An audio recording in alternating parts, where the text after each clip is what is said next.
Putin had mapped out the spring of 2026 with considerable confidence. In his calculation, this was the season that would finally allow him to stand before the Russian people and declare that the so-called special military operation had achieved what it set out to achieve.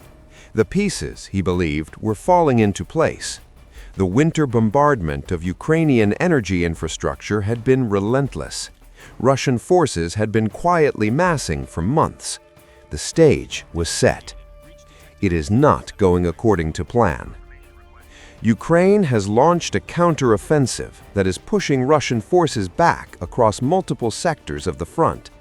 The operation that Putin spent years preparing, the offensive that was supposed to define 2026 as Russia's year, is instead unraveling in real time. And it began with Ukraine doing something that nobody outside its military command fully anticipated, blinding the Russian army almost overnight, and then driving forward into the resulting chaos with remarkable speed and discipline. The results have been extraordinary. Over the first 2 months of 2026, Ukraine reclaimed approximately 100 square miles of its own territory, much of it located in the Zaporizhia region and across other southern areas of the country that Russia had held for an extended period. According to United 24 media, this wave of territorial recovery represents the most land Ukraine has liberated in a single stretch since the 2023 counteroffensive. More significantly, it marks the first time since that same counteroffensive that Ukraine has consistently gained more ground than it has surrendered to Russian pressure. For the first time in nearly 3 years, momentum on the ground has shifted. Russia's slow, grinding advance, the crawl that defined so much of 2024 and 2025, has been arrested across most of the front. And Ukraine has exploited that pause to push back into territory that the Kremlin had long considered secured and stable. The de-occupation of that land, which Ukrainian officials are calling de-Russification, has not been a minor tactical adjustment.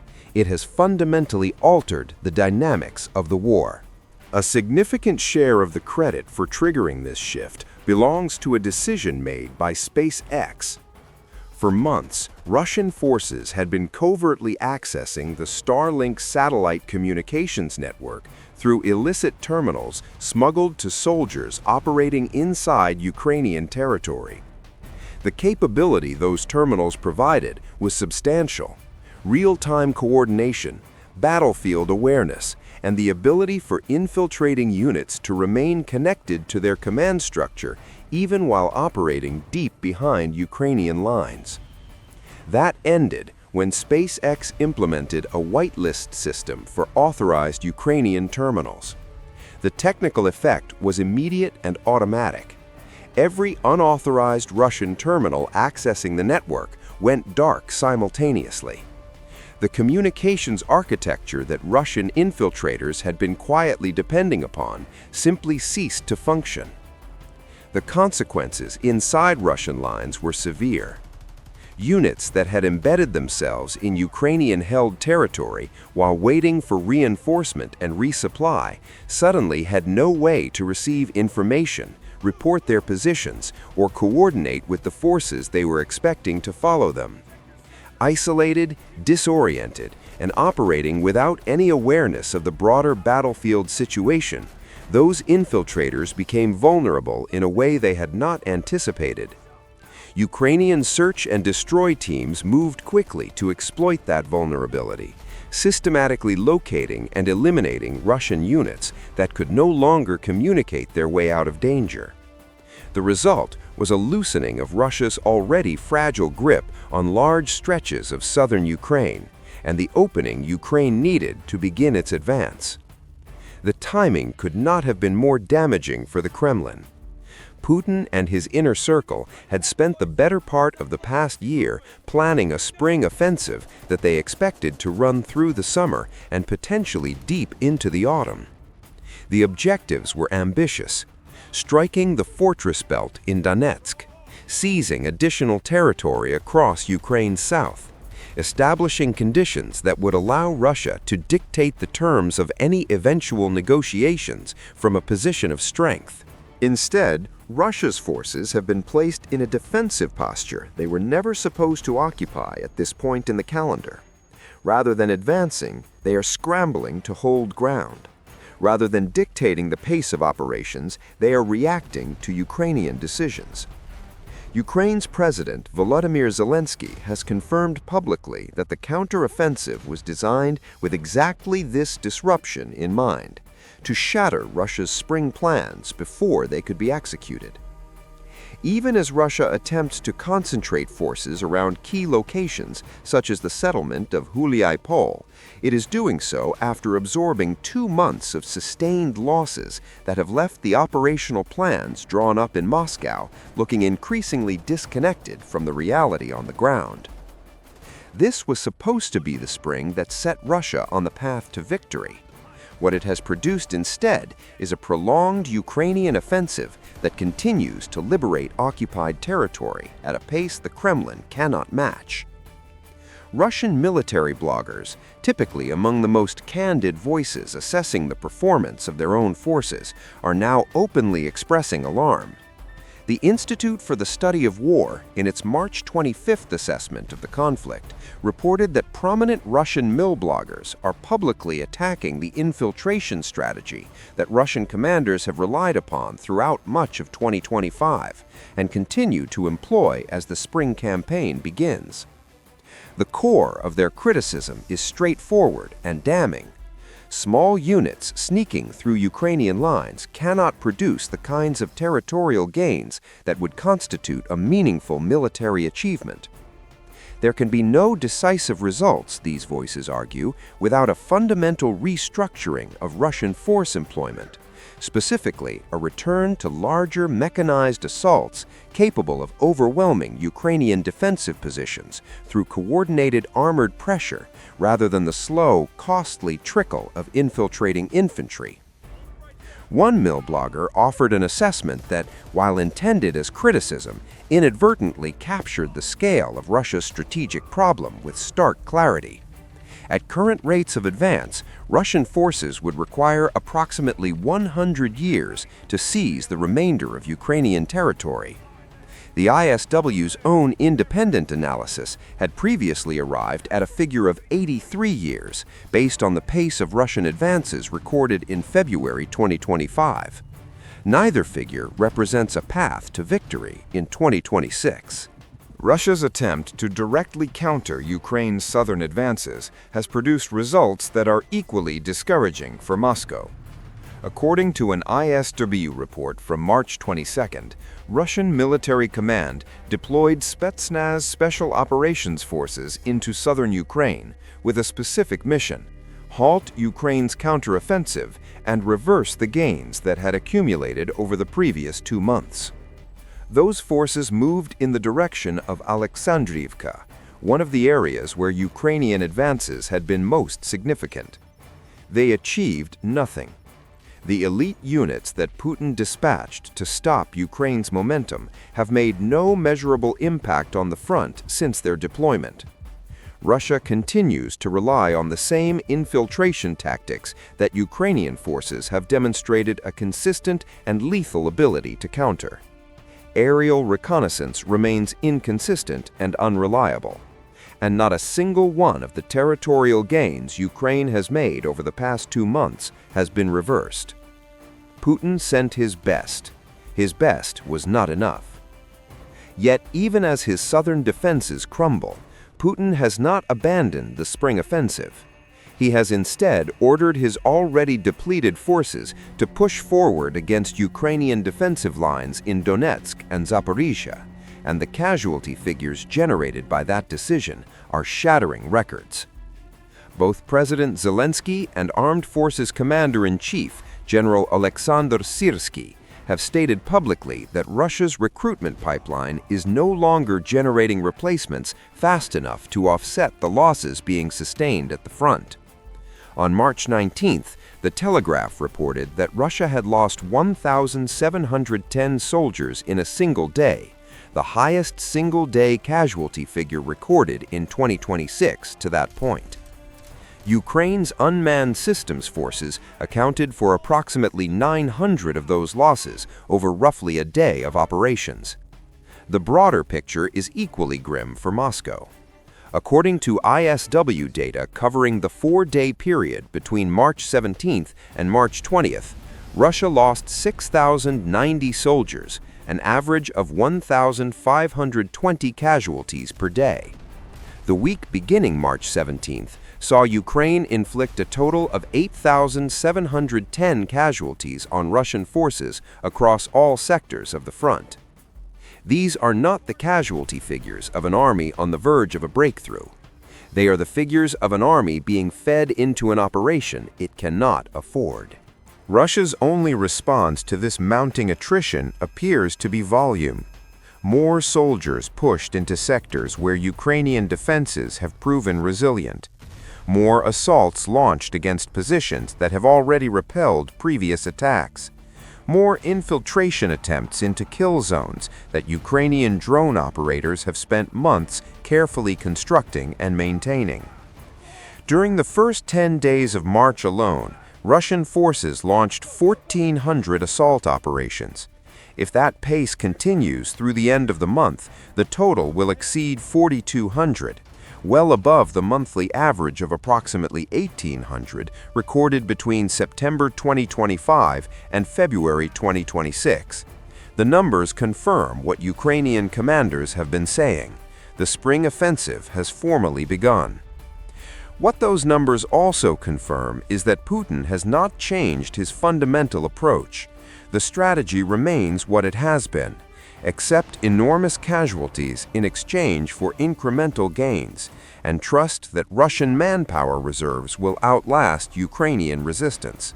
But those reserves are eroding faster than Russia can replenish them, and the gains being purchased with them are diminishing rather than growing. Ukraine's ability to impose those casualty figures at scale rests heavily on one technological advantage that has proven extraordinarily difficult for Russia to counter: FPV drones. By the end of 2025, Ukraine's armed forces were on track to receive 3 million FPV drones through domestic production and allied support. That figure alone conveys the scale of what Ukraine has deployed across the front lines, an aerial presence so dense in key sectors that large armored formations attempting to advance face near certain destruction before they can close with Ukrainian defensive positions.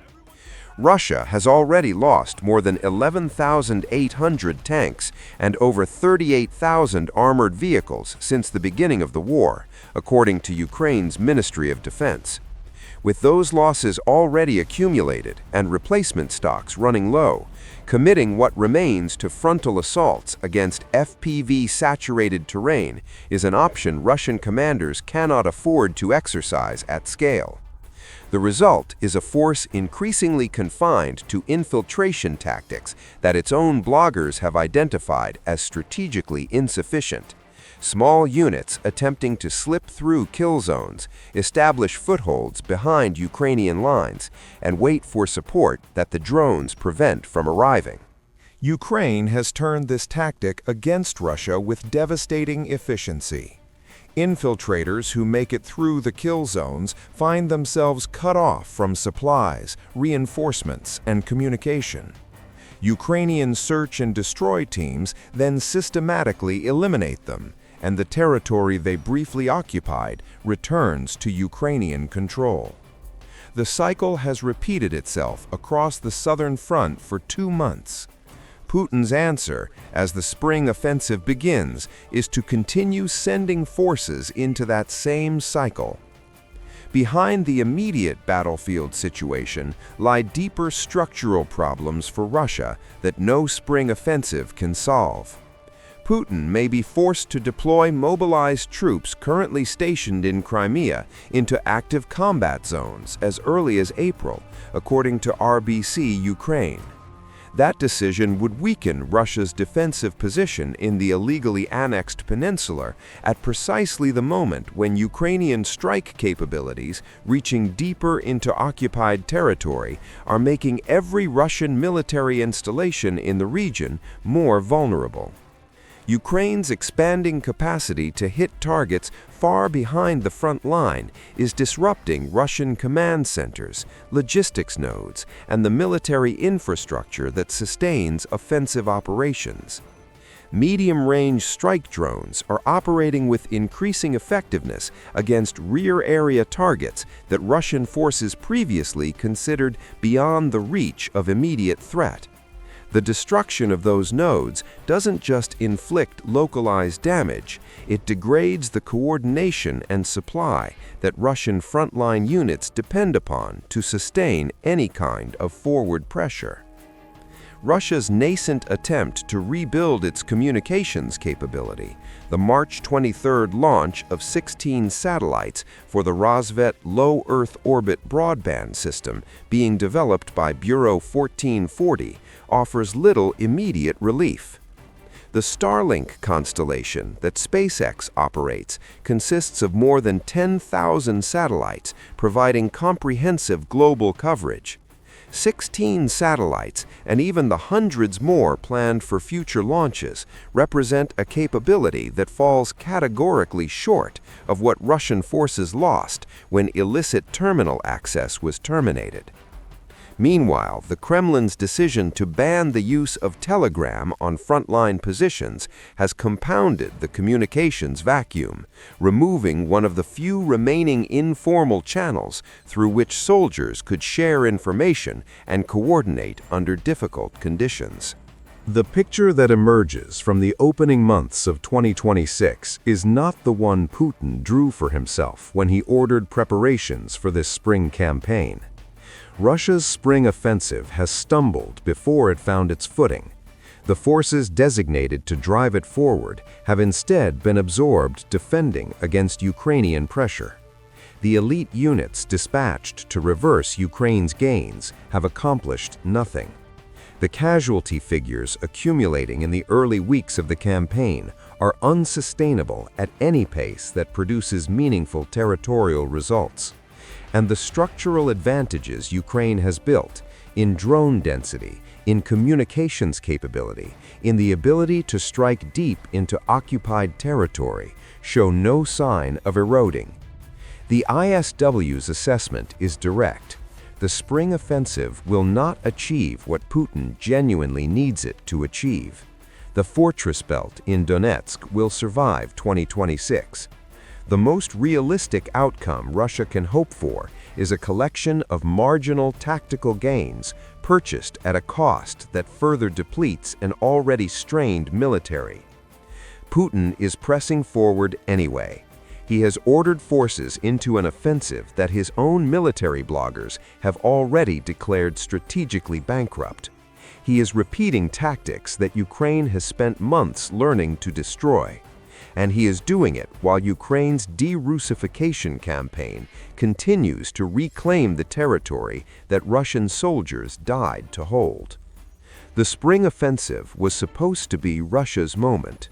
Instead, it has become the clearest evidence yet that Putin's war is collapsing, not dramatically, but methodically, one liberated square mile at a time. Ukraine's medium-range strike drones are a major part of why Russian rear-area operations are deteriorating as rapidly as they are. We covered exactly how those systems are being used to dismantle Russia's military nodes behind the front lines, and what that means for the trajectory of the conflict. That video is linked for you now. This is Shadow Politics. Subscribe so you don't miss what comes next.